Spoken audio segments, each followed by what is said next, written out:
ছোটবেলার সেই রান্নাঘরের গন্ধে ভেসে আসা এক চেনা স্বাদ, আমার মায়ের হাতের মূলো পাতুরি।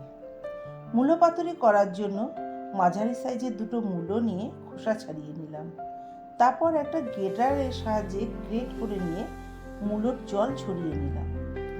গ্রেট করা মূলোতে কাঁচা লঙ্কা কুচি, ধনেপাতা কুচি, মুসুর ডাল বাটা, তবে হ্যাঁ বলে রাখি, মুসুর ডালটা কিন্তু মিহি করে বাটবে না।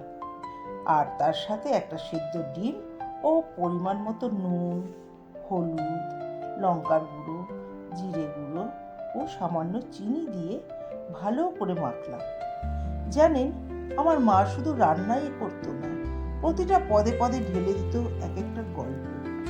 সময় পেরিয়ে যায়, মানুষ চলে যায়, কিন্তু কিছু স্বাদ, কিছু গন্ধ হৃদয়ে গেঁথে থাকে মায়ের মতো। ভালো করে মাখার পর মিশ্রণটাতে দুটো কাঁচা ডিম ফাটিয়ে আবার মেখে নিলাম। এরপর ওভেনে কড়া বসিয়ে তেল গরম করে মিশ্রণটা দিয়ে কেকের মতো করে ছড়িয়ে দিলাম। এবার 10 মিনিটের জন্য ঢাকা দিয়ে আঁচটা কমিয়ে দিলাম। 10 মিনিট হয়ে গেছে। এবার ঢাকাটা খুলে উল্টে দিয়ে আবারও 5 মিনিটের জন্য ঢাকা দিয়ে দিলাম, যাতে দুদিকটাই সুন্দরভাবে ভাজা হয়।